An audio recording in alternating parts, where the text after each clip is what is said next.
Assalamualaikum warahmatullahi wabarakatuh.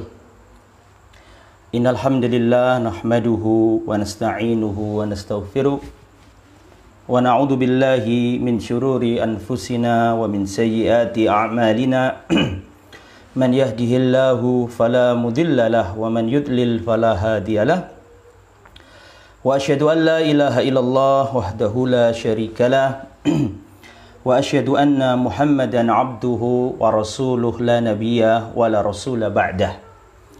Allahumma salli wa sallim wa barik ala nabiyyina wa habibina Muhammadin wa ala alihi wa sahbihi wa man sara ala nahjihi ila yaumiddin, amma ba'd. Ikhwatal iman, teman-teman yang dirahmati oleh Allah Subhanahu wa taala, alhamdulillah saya bisa mulai kajian live lagi. Insyaallah pada kesempatan yang baik ini kita akan membawakan tema mengapa kita harus menjaga hati kita. Mengapa hati ini perlu dijaga dan dijaga dari apa? Allah Subhanahu wa taala berfirman dalam surat Asy-Syu'ara ayat 88 sampai ayat 89 untuk menggambarkan bagaimana pentingnya menjaga hati. Allah Subhanahu wa taala berfirman, "Yauma la yanfa'u malun wala banun illa man atallaha biqalbin salim." Pada hari itu, yakni hari kiamat, tidak bermanfaat harta yang banyak, tidak bermanfaat anak laki-laki dan keturunan, illa man atallaha biqalbin salim, kecuali orang yang datang kepada Allah membawa hati yang selamat. Luar biasa ayat ini. Ayat ini menggambarkan kepada kita bahwa semua itu nggak ada manfaatnya. Harta, tahta, bahkan anak keturunan tidak ada manfaatnya pada hari kiamat. Illa, kecuali satu saja yang disebut dalam ayat ini. Illa man atallaha biqalbin salim, kecuali orang yang datang menemui Allah dengan membawa hati yang selamat. Selamat dari apa? Selamat dari ketidakikhlasan, selamat dari kesyirikan, selamat dari hasad, selamat dari sum'ah, berbuat agar didengar orang, selamat dari riya, berbuat karena ingin dilihat orang. Illa biqalbin salim, kecuali orang yang datang kepada Allah dengan membawa hati yang selamat. Jadi di ayat ini Allah menggambarkan bahwa hati yang selamat adalah satu-satunya bekal untuk menghadap Allah. Ikhwatal iman, iblis lebih paham ayat ini daripada kita. Iblis lebih memahami ayat ini daripada kebanyakan kaum muslimin. Iblis tahu ayat ini, bahwa harta, kedudukan, pangkat, jabatan, anak tidak bermanfaat pada hari kiamat, kecuali orang yang datang membawa hati yang selamat. Kata-kata kecuali orang yang datang membawa hati yang selamat ini digarisbawahi, dipahami betul oleh iblis. Dan iblis membuat kesimpulan, berarti target yang harus dikerjakan oleh iblis adalah merusak hatinya manusia. Karena iblis tahu hati inilah yang akan dibawa oleh manusia menghadap Allah. Maka iblis siang malam selalu memantau dan berusaha merusak hatinya manusia. Maka dari itulah ada seorang bertanya kepada Al-Imam Al-Hasan Al-Basri. Beliau berkata, atau beliau ditanya, ayanamu iblis? Apakah iblis itu tidur? Apakah iblis itu terlelap, santai, rehat, ya, leha-leha? Ayanamu iblis? Apakah iblis itu tidur? Maka dijawab oleh Al-Imam Al-Hasan Al-Basri, beliau mengatakan, lau nama iblis lawajadna rohatan. Seandainya iblis itu tertidur, bersantai-santai, niscaya kita bisa istirahat barang sebentar dari makar dan tipu dayanya. Itu menunjukkan bahwa iblis selalu memantau, melihat hatinya manusia dan berusaha untuk menghancurkan hatinya manusia. Maka dari itulah ikhwatal iman, pada pertemuan kali ini kita akan menyampaikan beberapa poin alasan mengapa kita harus menjaga hati kita. Yang pertama ikhwatal iman, mengapa sih hati ini kok harus dijaga? Yang pertama adalah li'annal qalba awal maudhi'i nadharillah. Karena hati adalah objek pertama yang dilihat oleh Allah dari manusia. Jadi mengapa kita harus menjaga hati? Ya jawabannya karena hati itu yang dilihat pertama kali oleh Allah. Mana dalil bahwa hatinya manusia itu yang dilihat pertama kali oleh Allah? Dalilnya ada dalam hadis yang sahih riwayat Imam Muslim dari Abu Hurairah Rasulullah sallallahu alaihi wasallam bersabda, "Innallaha ta'ala la yanduru ila suwarikum wa amwalikum, walakinnallaha yanduru ila qulubikum wa a'malikum." Sesungguhnya Allah tidak melihat wajah-wajah kalian. Allah tidak melihat harta-harta kalian. Walakinnallaha yanduru ila qulubikum. Tetapi Allah melihat hati-hati kalian. Wa a'malikum, dan amal-amal kalian. Jadi ikhwatal iman, yang dilihat Allah pertama kali itu hati kita. Kalau sampai di hati kita ada kesyirikan, sudah yang lain nggak dilihat sama Allah. Allah tidak perlu lihat sholat, zakat, haji, puasa, jihad, tak perlu. Ketika pertama kali dilihat Allah hatinya sudah ada kesyirikan, ketika pertama kali dilihat Allah dalam hatinya ada riya, ketika pertama kali dilihat oleh Allah di dalam hati seseorang ada al-kibar, kesombongan, maka otomatis dengan sendirinya yang lain gugur, tidak dilihat oleh Allah. La yadkhulul jannata man kana fi qalbihi mithqalu dzarratin min kibr. Tidak masuk surga orang yang di dalam dadanya atau hatinya ada sebiji dzarrah berupa kesombongan. Makanya ikhwatal iman yang dirahmati oleh Allah, harus menjaga hati karena hati adalah objek pertama kali pandangan Allah. Jadi kalau dilihat pertama kali hatinya benar, akidahnya benar, niatnya ikhlas, baru setelah itu Allah melihat sholatnya sesuai tuntunan apa enggak, baru Allah melihat zakatnya, baru Allah melihat birrul walidainnya. Tetapi ketika pertama kali dilihat hatinya sudah rusak, hatinya sudah ada kesyirikan, hatinya sudah ada riya, otomatis Allah tidak perlu melihat amal-amal yang lain. Inilah makna dari sabda Rasulullah sallallahu alaihi wasallam, "Innallaha ta'ala la yanduru ila suwarikum wala ila amwalikum, walakinnallaha yanduru ila qulubikum." Allah enggak melihat wajah-wajah kalian. Ganteng apa jelek, Arab apa Jawa apa Madura apa bule. Lah Allah enggak melihat itu. Allah enggak melihat itu. Wa amwalikum, dan Allah tidak melihat harta kalian. Allah enggak melihat pangkat kalian. Itu bukan dilihat Allah. Yang dilihat oleh Allah adalah qulubikum, hatimu. Hatimu yang dilihat oleh Allah. Ikhwatal iman yang dirahmati oleh Allah. Maka dari itulah dalam hadis, dalam riwayat Abdullah bin Mas'ud radhiyallahu anhu pernah mengatakan, ini menunjukkan bahwa hatinya manusia itu objek pertama pandangan Allah. Abdullah bin Mas'ud mengatakan, "Innallaha nadhara fi qulubil ibad, fawajada qalba Muhammadin khaira qulubil ibad." Allah Subhanahu wa ta'ala melihat hati-hatinya manusia yang ada di jagat raya. Seluruh hati-hatinya manusia dilihat oleh Allah. Fawajada qalba Muhammadin khaira qulubil ibad. Maka Allah menjumpai hatinya Rasulullah adalah hati terbaik di muka bumi. Hati terbersih di muka bumi. Faba'athahu birisalatihi. Maka Allah memilih Rasulullah untuk menjadi seorang Rasul. Thumma nadarallahu ila qulubil ibad ba'da qalbi Muhammadin sallallahu alaihi wasallam. Kemudian Allah melihat hati-hatinya manusia yang ada di jagat raya ini sesudah melihat hatinya Rasulullah.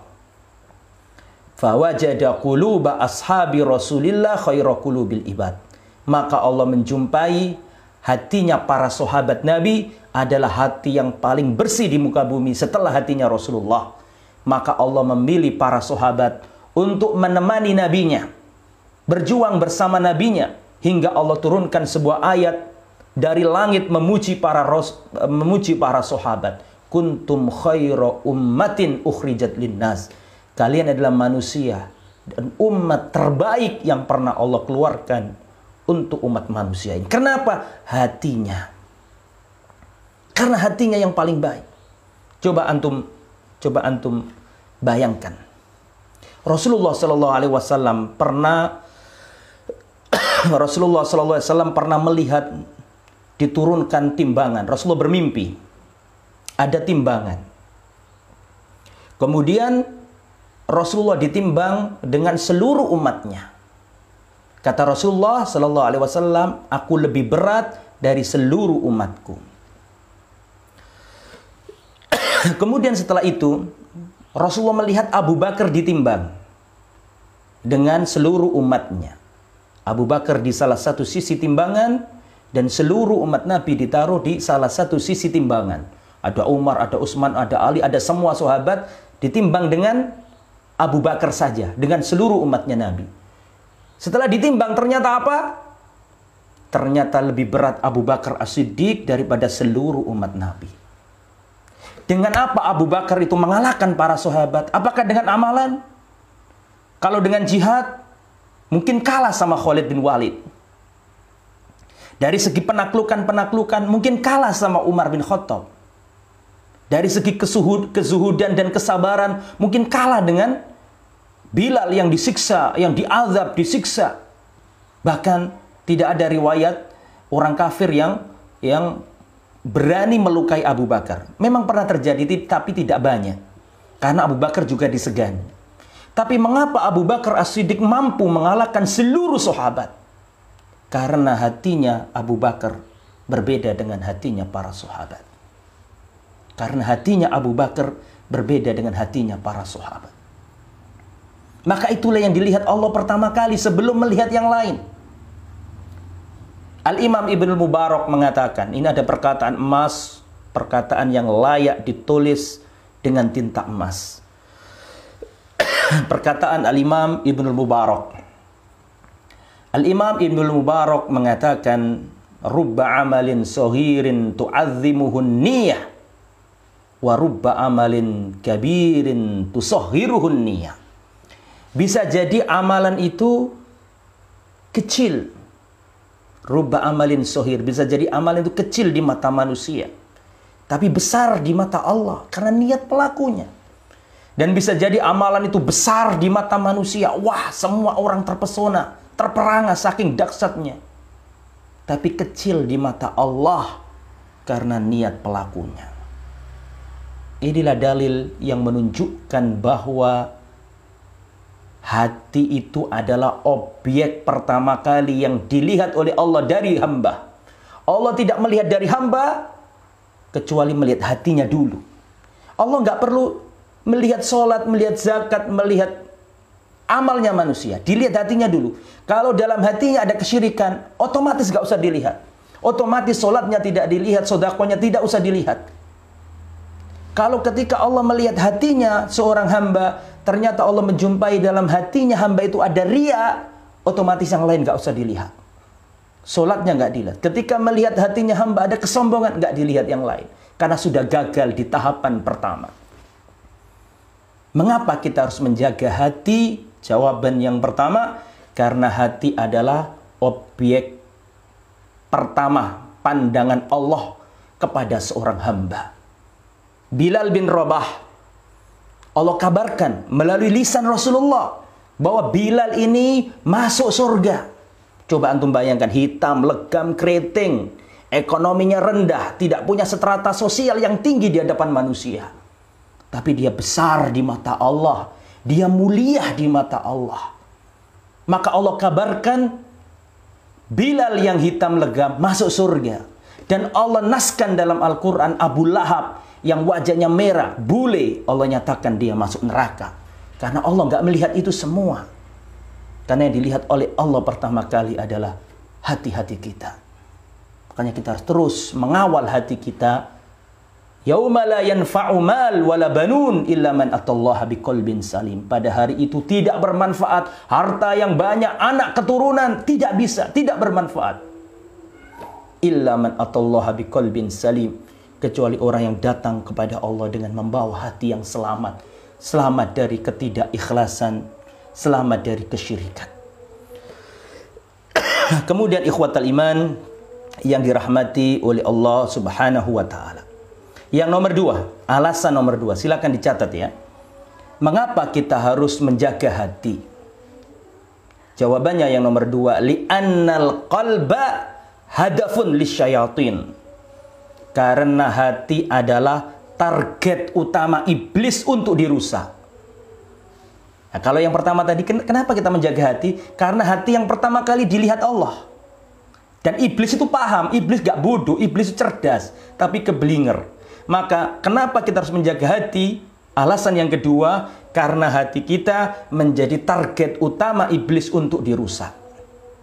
Karena iblis tahu ini yang paling penting ya di situ itu. Tempatnya iman, tempatnya tauhid, tempatnya keikhlasan. Itu di hati. Maka iblis pun menjadikan hatinya manusia target utama untuk dirusak, untuk disesatkan. Mana dalilnya? Di antara dalilnya adalah sebagaimana yang kita sudah hafal, alladzi yuwaswisu fi sudurin nas minal jinnati wan nas. Selalu memberi was-was ke dalam hatinya manusia. Kalau sholat silahkan sholat, tapi ingin dipuji. Mau sodako silahkan sodako, tapi ditumbuhkan, diwaswasi dalam hatinya perasaan ingin dipuji orang. Itulah iblis, ikhwatal iman. Kemudian yang nomor tiga, ikhwatal iman. Mengapa kita harus menjaga hati? Alasan yang nomor tiga, karena besar dan kecilnya pahala itu ditentukan apa yang ada dalam hati. Besar dan kecilnya pahala ditentukan apa yang ada dalam hati. Mana dalilnya yang menunjukkan hal itu? Sebagaimana hadis yang sahih yang sering antum dengar, Rasulullah Shallallahu Alaihi Wasallam bersabda, "La tasubbu ashabi." Janganlah kalian mencela para sahabatku. Fawallahi law anfaqa ahadukum mithla Uhudin dhahaba ma balagha mudda ahadihim wala nasifa. Jangan kalian mencela para sahabatku.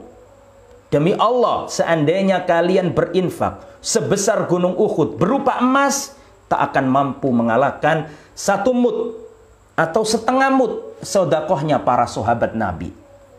Saya ulangi ya. Jangan kalian mencela para sahabatku. Demi Allah, seandainya kalian berinfak sebesar gunung Uhud berupa emas, tak akan mampu mengalahkan satu mud. Satu mud itu segini nih. Tak akan mampu mengalahkan satu mud atau setengah mud sedekahnya sahabat Nabi. Dan kita tahu mud atau setengah mud itu nggak mungkin emas. Gandum atau mungkin kurma atau biji-bijian itu mud. Bukan emas, karena emas nggak bisa dimud.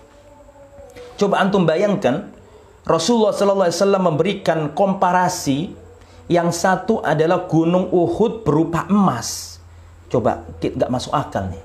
Gunung Uhud berupa emas. Kerikilnya saja, kalau itu emas itu harganya luar biasa. Itu baru kerikilnya, belum gunungnya.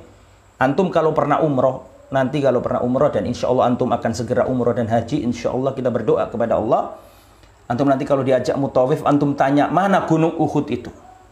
Kalau antum sudah melihat gunung Uhud yang gede itu, ingat hadisnya Rasulullah nih. Kata Rasulullah, kalian jangan mencela para sahabatku. Wallahi, seandainya kalian berinfak emas sebesar gunung Uhud, tak akan mampu mengalahkan satu mud atau setengah mud sedekahnya sahabat. Dan mud itu adalah nggak mungkin emas, gandum dan seterusnya. Perumpamaan dan perbandingan yang sangat tidak sebanding, ya. Tetapi apa kata Rasulullah? Sedekahnya sahabat Nabi meskipun setengah mud mengalahkan Gunung Uhud yang kokoh, yang berupa emas. Kalah. Kenapa? Mengapa kalau kita sekarang berinfak sebesar gunung emas Semeru atau gunung Uhud tak mampu mengalahkan satu mud sodakonya sahabat? Mengapa kok bisa gitu? Jawabannya adalah karena Allah melihat hatinya kita.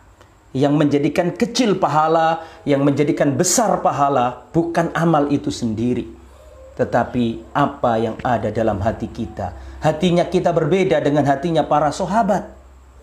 Para sahabat Nabi ketika berinfak tulus dengan hatinya untuk berjuang karena Allah.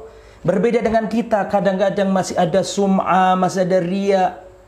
Maka dari itulah kita harus selalu mengikhlaskan diri kita. Dan kita memerlukan kita memerlukan al-ikhlas dari 3 segi dalam beramal. Kita butuh al-ikhlas 3 segi dalam beramal. Pertama, kita butuh ikhlas sebelum beramal. Kita butuh ikhlas ketika beramal. Dan kita butuh ikhlas sesudah beramal. Ada kalanya kita sebelum melaksanakan kita niat ikhlas karena Allah. Tapi di tengah jalan hati kita terpaut dengan pujian manusia. Maka diperlukan ikhlas sebelum beramal, ketika beramal, dan sesudah beramal. Ada orang yang menjalankan ibadah itu ikhlas karena Allah. Ketika beribadah ikhlas, sebelum beribadah ikhlas. Tapi setelah ibadah, dia ingin dipuji orang. Dia ceritakan apa yang sudah ia lakukan. Maka dari itulah Al-Imam Ibnu Mubarak mengatakan, rubba amalin soghirin tu'azzimuhun niyah, wa rubba amalin kabirin tusohiruhun niyah. Bisa jadi amalan itu kecil di mata manusia tapi besar di mata Allah, dan bisa jadi amalan itu besar di mata manusia tapi kecil di mata Allah. Maka poin yang nomor 3, mengapa kita harus menjaga hati? Karena besar dan kecilnya pahala ditentukan apa yang ada dalam hati kita. Kemudian nomor 4, ikhwatal iman, mengapa sih kita kok harus menjaga hati kita? Jawaban yang nomor 4 adalah karena baik dan buruknya jasad kita itu ditentukan apa yang ada dalam hati kita. Sebagaimana yang terdapat dalam hadis sahih, ala inna fil jasadi mudghah, idza salahat salahal jasadu kullu, wa idza fasadat fasadal jasadu kullu, ala wahyal qalb. Ketahuilah sungguhnya dalam jasad manusia itu ada segumpal daging. Jika dia baik, maka baiklah seluruh tubuh. Jika dia rusak, maka rusaklah seluruh tubuh, yaitu al-qalbu atau hatinya manusia. Kalau hatinya baik, matanya akan melihat yang baik-baik. Kalau hatinya baik, maka telinganya akan mendengarkan yang baik-baik. Kalau hatinya baik, lisannya akan membicarakan yang baik-baik. Kalau hatinya baik, kakinya akan berjalan ke tempat yang baik. Kalau hatinya baik, tangannya akan memegang sesuatu yang baik. Maka dari itulah kata Nabi, kalau hatinya baik, baiklah seluruh tubuh. Lisannya akan mengeluarkan kata-kata yang baik, zikir. Matanya akan melihat hal-hal yang positif yang baik. Tangannya akan mengambil dan menyerahkan sesuatu yang baik. Kakinya akan berjalan ke tempat-tempat yang baik. Itu semuanya kalau hatinya baik. Kemudian ikhwatal iman, yang nomor berikutnya. Nomor 5 ya. Mengapa kita harus menjaga hati? Alasan yang nomor 5, li'annal qalba katsirut taqallub. Mengapa kok kita harus menjaga hati? Karena hati itu paling cepat berubah. Ya. Sesuatu dalam diri manusia yang paling cepat berubah adalah hatinya, niat dalam hatinya. Maka dari itulah para salaf, Sufyan Ats-Tsauri, kalau nggak salah, beliau mengatakan, ya, ma'alajtu syai'an ashadda alayya min niyati. Tidak pernah aku mengobati sesuatu melebihi pengobatanku terhadap niat hatiku. Di anha tataqallabu alayya, karena hatiku selalu berubah-ubah. Sekarang kita khusyuk, belum tentu nanti khusyuk. Karena hati itu katsirut taqallub. Makanya dalam bahasa Arab, hati itu qalbu. Qalbu itu dalam bahasa Arab adalah al-qalb. Li'annahu katsirut taqallub, karena sering berbolak-balik. Kemudian ikhwatal iman yang dirahmati oleh Allah Subhanahu wa taala, mengapa kita harus menjaga hati? Jawaban yang nomor 6, li'anna amradhal qalbi khafiyah. Mengapa kita harus menjaga hati? Karena penyakit hati itu tersembunyi. Orang yang menderita tidak paham bahwa dirinya sedang terserang penyakit. Berbeda dengan jasad. Penyakit jasad itu nampak, sedangkan penyakit hati tersembunyi. Kalau misalnya saya merasakan demam, maka sebelum orang lain di jagat raya ini tahu, saya yang lebih tahu duluan. Karena apa? Karena saya yang memiliki tubuh saya. Pertama tenggorokan mulai tidak enak, mulai flu. Sebelum orang lain tahu, saya duluan yang tahu. Ya, karena ini penyakit jasad, berbeda dengan penyakit hati. Orang-orang lain tahu, dirinya yang nggak tahu. Orang kalau sombong, dirinya nggak tahu. Orang lain yang tahu kalau dirinya sombong. Karena penyakit hati itu bedanya dengan penyakit jasad. Kalau penyakit jasad itu nampak, ya, dia merasakan terlebih dulu, ya, dia yang lebih tahu duluan sebelum orang lain. Tapi kalau penyakit hati lah kebalikannya. Penyakit hati itu kebalikannya. Orang-orang itu pada tahu, tapi si penderita tidak tahu. Lagi ini bahaya. Ya, maka hendaklah kita senantiasa menjaga hati kita, ikhwatal iman yang dirahmati oleh Allah Subhanahu wa taala. Kemudian ikhwatal iman yang dirahmati oleh Allah Subhanahu wa taala. Hati itu macamnya ada 3. Yang pertama adalah qalbun salim, hati yang selamat. Ini adalah qulubul mu'minin, hatinya orang-orang yang beriman. Hati yang hidup ketika dibacakan Al-Quran. Hati yang senantiasa gembira ketika mendengarkan ayat-ayat Allah. Senang menghadiri majelis ilmu. Senang mendengarkan nasihat. Hati yang hidup ketika membaca Al-Quran. Ini adalah hati jenis pertama, yakni qalbun salim, qulubul mu'minin, hatinya orang beriman. Hati yang hidup karena ilmu. Hati yang tenang karena berzikir kepada Allah. Hati yang tenang dengan nasihat. Hati yang tenang dengan bertemu orang-orang saleh. Hati yang tenang dengan mendatangi kajian. Ketika kita merasakan itu, itu hati kita adalah hati yang hidup, qalbun salim, hati yang selamat. Adapun jenis yang kedua adalah qalbun marid, qalbun saqim, hati yang sakit. Hati yang sakit. Ini adalah qulubul fasiqin, hatinya orang-orang fasik. Qulubul mu'minin, qulubul munafiqin, hatinya orang-orang munafik. Mudzabdzabin. Ya. Kadang-kadang merasakan kenikmatan, kadang-kadang merasakan kebaikan. Di sisi lain dia masih tercampuri hatinya dengan penyakit-penyakit hati. Dia sholat tapi ingin dipuji orang. Ada qalbun marid, hati yang sakit.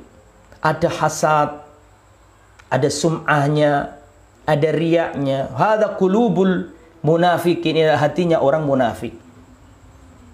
Ya. Kalau dia berdiri sholat, qamu kusala ria'an nas. Kalau dia berdiri sholat ingin dipuji orang. Itu seperti orang-orang munafik. Adapun ikhwatal iman yang nomor 3 adalah qalbun mayyit, hati yang mati. Dan hati yang mati ini adalah qulubul kafirin. Hatinya orang-orang kafir. Ya, hati yang tidak hidup ketika dibacakan Al-Qur'an. Hati yang tidak tersentuh ketika mendengarkan nasihat. Hati yang sudah tidak bisa diobati lagi. Ada qalbun mayyit, hatinya orang-orang yang orang-orang kafir. Kemudian ikhwatal iman, bagaimana agar kita ini mempunyai hati yang selamat? Bagaimana agar kita ini memiliki hati yang selamat? Yang pertama adalah zikrullah. Kita harus memperbanyak zikir kepada Allah.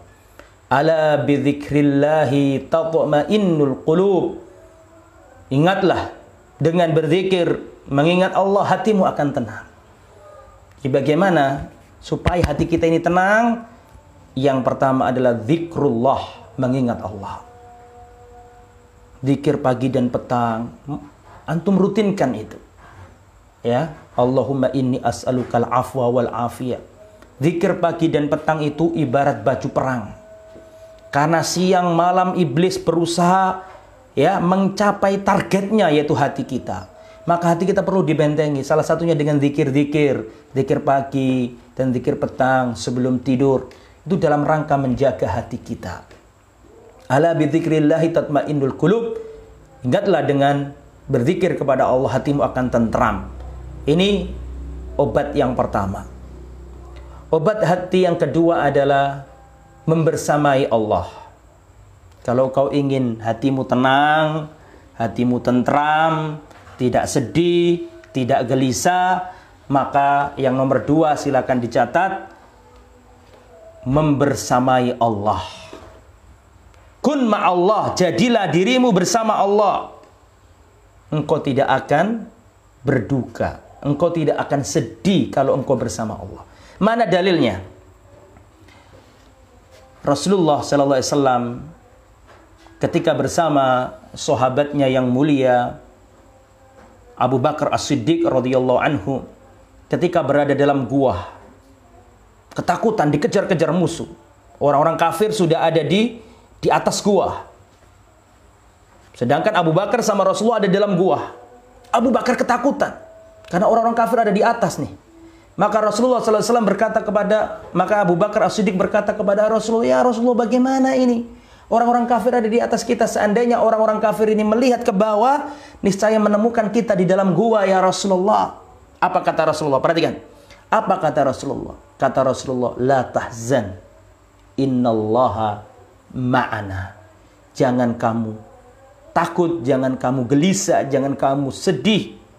Innallaha ma'ana. Sesungguhnya Allah bersama kita. Ayat ini mengajarkan kepada kita, selama engkau bersama Allah, berzikir, beribadah, bergantung hanya kepada Allah, selalu membersamai Allah, tidak ada yang bakal bisa merampas kebahagiaan dari dirimu. Gak ada. Ismail alaihissalam, ya, ketika disembelih, pisau tidak mampu menyembelih Ismail. Kenapa? Karena Allah bersama Ismail. Api yang menyala-nyala membakar Nabiullah Ibrahim alaihissalam, tapi api yang menyala itu tidak akan mampu membakar Nabi Ibrahim. Mengapa? Karena Nabi Ibrahim bersama Allah.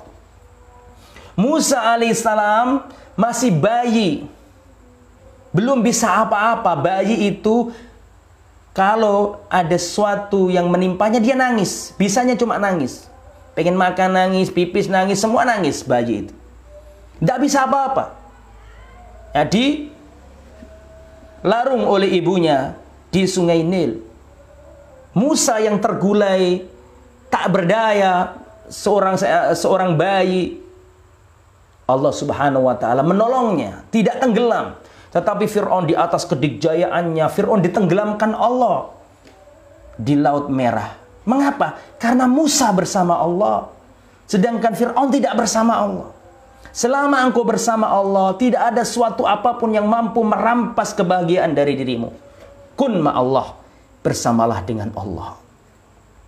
Dan bersama dengan Allah itu bukan berarti zatnya Allah. Zatnya Allah manunggaling kawula Gusti, wahdatul wujud, bukan begitu. Bukan itu namanya pemikiran pemikiran yang salah. Pemikiran yang tidak benar. Tapi maksudnya membersamai Allah adalah senantiasa menjaga karena zatnya Allah ada di atas arsy. Ya, tidak menyatu dengan hamba. Tapi maksudnya membersamai Allah adalah menyertakan Allah dalam setiap gerak-gerik kita.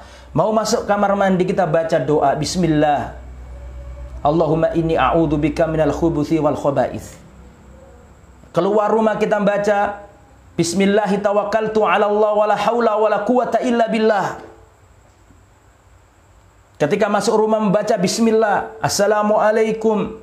Ketika hubungan badan sebelumnya membaca doa Allahumma jannibna syaitan wa jannibi syaitana ma razaqtana. Sebelum makan baca bismillah. Kita libatkan Allah, kita bersamai Allah dalam setiap kegiatan kita. Kalau itu kita lakukan, tidak ada yang mampu merampas kebahagiaan dari diri kita. Makanya rahasianya nih ya, ketika Rasulullah dalam gua, Abu Bakar ketakutan karena orang kafir sudah di atas. Ya Rasulullah, seandainya orang kafir di atas ini melihat ke arah kakinya, ke bawah, niscaya melihat kita. Tapi apa kata Rasulullah? Tenang, tidak ada galau, tidak ada cemas, tidak ada sama sekali. Rasulullah berkata dan mendidik sahabat terbaiknya, la tahzan, innallaha ma'ana. Jangan kau gelisah, Allah bersama kita. Makanya kalau Anda ingin bahagia, bersamalah dengan Allah. Sertakan Allah dalam setiap gerak-gerik kita. Masuk pasar, baca doa. Melihat cermin, mau berdandan, baca doa. Mau keluar rumah, baca doa. Kalau kita libatkan Allah dalam setiap gerak-gerik kita, nggak ada suatu apapun yang mampu merampas kebahagiaan dari diri kita. Nggak bisa. Itu yang nomor 2, ikhwatal iman. Kalau ingin punya hati yang tentram, hati yang tenang, kun ma'allah.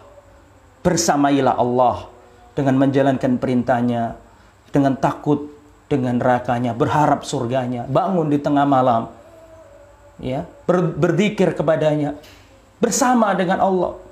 Rasulullah SAW bersabda, sab'atun yudhilluhumullah yaumal qiyamah yauma la dhilla illa dhillu. Pada hari kiamat nanti ada 7 golongan.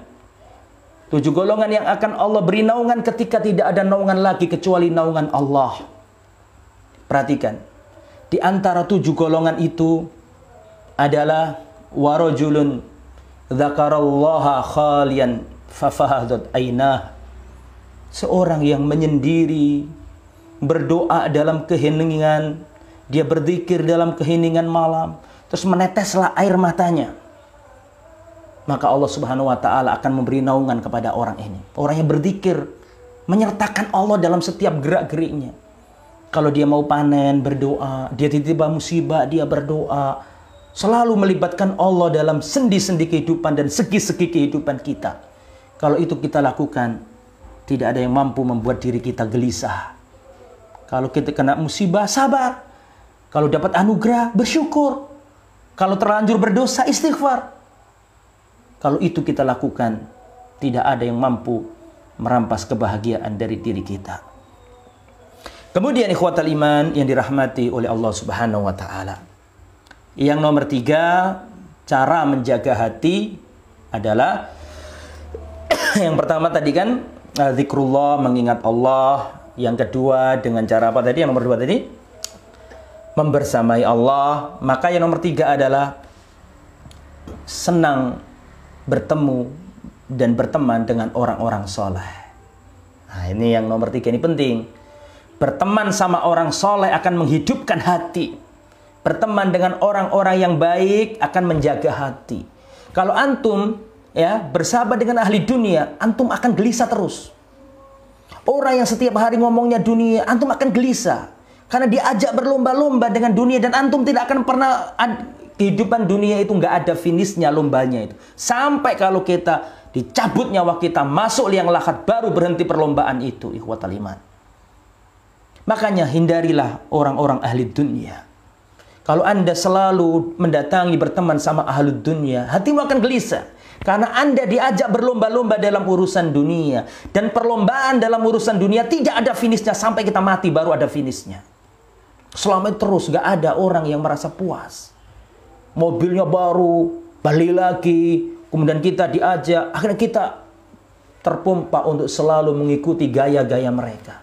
Makanya kata Rasulullah, bertemanlah sama orang-orang soleh. Siapa orang soleh itu ya ikhwatal iman? Siapa? Coba antum komentar, saya mau lihat nih. Siapa orang soleh itu?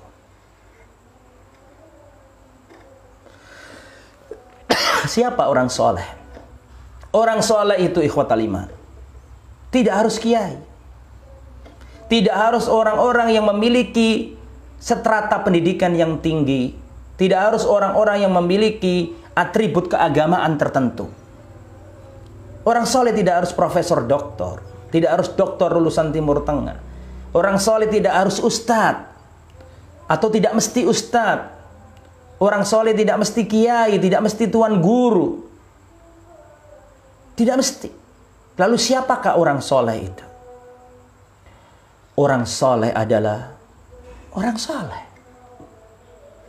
Gak usah dijabarkan. Orang soleh adalah orang soleh, orang baik, yang sholat tepat waktu, yang berbakti kepada orang tua, menolong orang yang susah, mudah memaafkan orang lain, memiliki sikap yang tawadhu, menjalankan sunnah Nabi. Itulah orang soleh. Meskipun dia itu pemulung sampah, meskipun dia itu seorang penjual tempe di pojok pasar, orang soleh. Bertemanlah dengannya, bertemanlah dengan dia. Bahkan para ulama, seorang salaf mengatakan, aku berteman dengan orang-orang kaya, tapi hatiku selalu gelisah. Hatiku tidak tenang berteman sama mereka. Lalu aku berteman dengan orang-orang fuqara, orang-orang miskin. Maka Allah menganugerahkan ketentraman dalam hatiku. Itulah para salaf. Dalam urusan dunia, tidak melihat ke atas, tapi ke bawah. Berbeda dengan urusan akhirat, harus melihat ke atas. Ada kisah yang luar biasa, ikhwatal iman. Suatu ketika Umar bin Khattab radhiyallahu anhu mendatangi Rasulullah sallallahu alaihi wasallam. Maka Umar bin Khattab menjumpai Rasulullah sallallahu alaihi wasallam tertidur. Dan Rasulullah sallallahu alaihi wasallam setelah bangun melihat Umar, Rasulullah sallallahu alaihi wasallam terbangun dan membekas tikar yang kasar yang terbuat dari kurma, mungkin dahannya atau daunnya, sampai membekas di lambungnya Rasulullah sallallahu alaihi wasallam. Maka Umar menangis dan Rasulullah mengatakan, "Maafkah ya Umar? Apa yang membuatmu menangis wahai Umar?" "Ya Rasulullah, aku melihat Romawi, Kaisar Romawi dengan kemegahan dunianya. Aku melihat Kisra, Raja Persia dengan kekayaannya. Mereka hidup di atas kemewahan dunia. Sedangkan engkau adalah Rasulullah.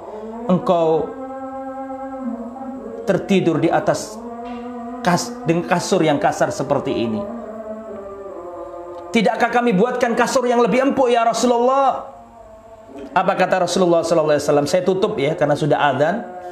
Ya, kebetulan rumah saya ini ada masjid di belakangnya, di sampingnya dulu adalah masjid keluarga saya. Saya tutup dengan hal ini. Apa kata Rasulullah SAW? Ketika melihat Umar menangisi dirinya karena tertidur di atas tikar yang kasar sampai membuat lambung beliau ini ngecap atau berbekas. Umar menangis. "Kenapa engkau menangis wahai Umar?" Akhirnya Rasulullah SAW mengatakan, "Ala tarda ya Umar, lahumud dunya walanal akhirah." Tidak engkau ridho wahai Umar, bagi mereka dunia dan bagi kita akhirat. Inilah umat yang dididik oleh Rasulullah untuk berorientasi kepada akhirat.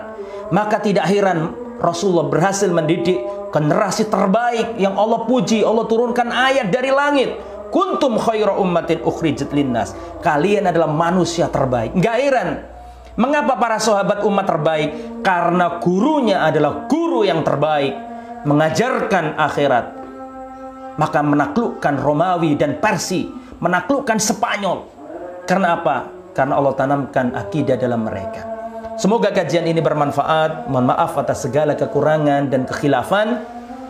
Sebentar lagi kita akan menunaikan ibadah Isya. Semoga antum juga bisa menunaikan secara berjamaah, kecuali jika memang masjidnya tidak menggunakan standar dan Anda takut kena Covid. Jaga diri baik-baik teman-teman. Covid ini sudah menyebar di mana-mana.